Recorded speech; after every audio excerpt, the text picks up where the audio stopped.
नमस्कार, मैं पंकज प्रसन्न। दोस्तों, बिहार और झारखंड की राजनीति एक परिवर्तन के दौर से गुजर रही है। जब मैं परिवर्तन की बात करता हूं तो ये मत सोचिएगा कि झारखंड में या बिहार में कोई सत्ता परिवर्तन होने वाला है या फिर कोई कहीं की सरकार गिरने वाली है। मैं परिवर्तन इस लिहाज से बात कर रहा हूं कि जो बीजेपी है या फिर यूँ कहें कि जो एनडीए है इन दोनों राज्यों में, उसमें नेतृत्व परिवर्तन की सुगबुगाहट है। और बिहार की बात करूं तो नीतीश कुमार जहां हैं वो रहने वाले हैं और अभी जो स्थिति है वो सरकार चलने वाली है। लेकिन एक चीज़ मैं देख रहा था कि आज केंद्रीय मंत्री आरसीपी सिंह का जन्मदिन था और उनके ट्विटर अकाउंट में जो भी शुभकामनाएं उन्हें दी गई, नितिन गडकरी जी ने दिया, शिवराज सिंह चौहान ने दिया, देवेंद्र फडणवीस जी ने दिया, मनोहर लाल खट्टर जी ने दिया, प्रधानमंत्री नरेंद्र मोदी ने दिया, ओम बिरला ने दिया, सारे के सारे बीजेपी के नेता। मैं तलाशता रहा कि जेडीयू का कोई भी एक नेता कम से कम तो आरसीपी सिंह को जन्मदिन की बधाई दे दे, लेकिन मुझे नहीं मिला। आरसीपी सिंह का कार्यकाल, राज्यसभा का जो कार्यकाल है वो सिर्फ कल तक यानी 7 जुलाई तक है। इसके बाद मंत्री वो रहेंगे नहीं, उन्होंने इस्तीफा सौंप दिया है। जब मैं ये खबर आपके सामने बता रहा हूँ तो मुख्तार अब्बास नकवी ने भी अपना इस्तीफा सौंप दिया, इसी कारण से कि उनका भी राज्यसभा का कार्यकाल खत्म हो रहा था और वो मंत्री नहीं रहे। लेकिन मैं ये देख रहा था कि आरसीपी सिंह का अब क्या रोल होगा। इस बात की पूरी संभावना है कि वो बीजेपी में शामिल होंगे और बीजेपी, अगर बिहार की बात करूं तो एक चेहरे की तलाश शिद्दत से महसूस कर रही है।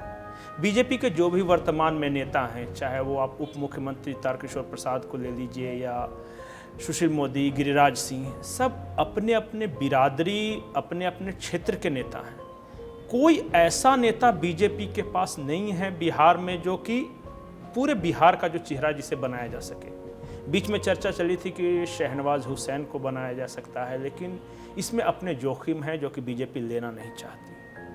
तो क्या भविष्य में आरसीपी सिंह को शामिल कराकर बीजेपी बिहार में उन्हें एक सर्वमान्य चेहरा के रूप में पेश कर सकती है क्या? और अगर ऐसा हुआ और अगर जेडीयू नाराज हुआ तो फिर क्या होगा? क्योंकि उपेंद्र कुशवाहा हो या ललन सिंह हो, इनके बयान प्रो आरजेडी और बीजेपी के खिलाफ लगातार आते रहे हैं और इस बात को की चर्चा है बिहार के राजनीतिक गलियारे में कि ये आरजेडी की तरफ मूव कर सकते हैं। अभी की मैं बात नहीं कर रहा हूं, लेकिन नीतीश की भी ये हार्दिक इच्छा है कि उनकी जो विरासत है वो किसी समाजवादी के हाथ में रहे, समाजवादी विचारधारा के लोगों के हाथ में रहे। ऐसे में वो हो सकता है कि तेजस्वी यादव को भविष्य का नेता गढ़ने की कोशिश कर रहे हो पर्दे के पीछे। ये तो हो गई बिहार की बात। अगर हम अपने राज्य झारखंड की बात करें तो यहाँ भी बीजेपी के सामने वही संकट है। यहाँ चेहरे तो कई हैं। रघुवर दास हैं, पूर्व मुख्यमंत्री रह चुके हैं, अर्जुन मुंडा हैं, बाबूलाल मरांडी हैं, लेकिन बीजेपी के अंदर जो पार्टी हाईकमान में जो मंथन चल रहा है वो तीनों को लेकर एनालाइज कर रहा है। रघुवर दास का जिस तरह से कार्यकाल का समापन हुआ और अब ये जो ईडी या पूजा सिंघल वाला प्रकरण हुआ या फिर जो भ्रष्टाचार के आरोप लगे, जो भी जांच बढ़ती है वो सीधे रघुवर दास के कार्यकाल तक जाकर रुक जाती है और मौजूदा परिस्थिति में रघुवर दास चेहरा बनाए जाएंगे, इसे लेकर शंका है। दूसरे चेहरा है बाबूलाल मरांडी। बाबूलाल मरांडी मेहनती हैं, वो लगातार घूमते रहते हैं। शायद ही झारखंड का कोई ऐसा ब्लॉक होगा जहां बीजेपी के 2-4-10 लोगों के नाम बाबूलाल मरांडी बाय फेस उन्हें न पहचानते हो, उनका नाम न जानते हो।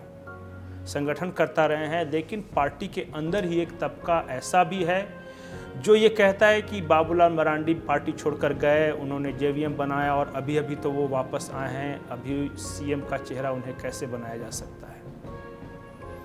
तो पार्टी के अंदर भी बाबूलाल को लेकर एक आम सहमति नहीं है। हो सकता है अगर पार्टी आला कमान कह दे तो मजबूरी में चेहरा हो सकते हैं, लेकिन फिलहाल ऐसा कोई अंदाज़ा लग नहीं रहा है।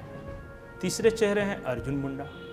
अर्जुन मुंडा पूर्व मुख्यमंत्री रह चुके हैं, मोदी मंत्रिमंडल में भी मंत्री हैं और बीजेपी ने उन्हें झारखंड की कमान हमेशा उस परिस्थिति में सौंपी जब पार्टी के अंदर कुछ घमासान सा चल रहा था और यहाँ एक पॉलिटिकल इंस्टेबिलिटी का सिचुएशन था। चाहे बाबूलाल मरांडी का जो डोमिसाइल आंदोलन हुआ उसके बाद अर्जुन मुंडा ने संभाला पद, या फिर जेएमएम के साथ मिलकर सरकार चलाया उन्होंने, जिसके बारे में वो खुद कहा करते थे कि एक नट की तरह मैं रस्सी पे बैलेंस करके चल रहा हूँ, एक कदम भी लड़खड़ाए तो सरकार गिर जाएगी, और गिर भी गई। तो क्या इन 3 चेहरों के अलावा बीजेपी में कोई और चेहरा गढ़ने की कोशिश हो रही है? और वो मैं इसलिए कह रहा हूँ कि जब अन्नपूर्णा देवी केंद्रीय मंत्री बनकर आई तो पूरे झारखंड में उनसे यात्रा करवाया गया, रैली निकाली गई, और उस वक्त भी ये चर्चा चली थी कि कोई ओबीसी जिसकी संख्या झारखंड में अच्छी हो उसे चेहरा बनाया जाए तो कैसा रहेगा। हाल के दिनों में बीजेपी के अंदर एक और मंथन चल रहा है कि पार्टी मूलवासी और आदिवासी का कॉम्बिनेशन एक उतारना चाहती है। अगर संगठन का काम किसी आदिवासी को दिया जाए तो जो सीएम पद का जो चेहरा हो वो मूलवासी हो, और अगर संगठन यानी प्रदेश अध्यक्ष कोई मूलवासी बने तो फिर सीएम का चेहरा आदिवासी को बनाया जाए। और इस बात की मैं सच बता दूं, बहुत गहराई से मंथन की जा रही है, और चर्चा तो ये भी है कि सुदेश महतो जो कि सहयोगी रहे हैं, हो सकता है कि भविष्य में वो बीजेपी का चेहरा बन जाए, क्योंकि अगर आदिवासी और मूलवासी ये दोनों कॉम्बिनेशन आता है तो सुदेश महतो जिस जाति से आते हैं, महतो की मैं बात कर रहा हूँ, उसकी जनसंख्या बहुत अच्छी है झारखंड में, वो मूलवासी हैं।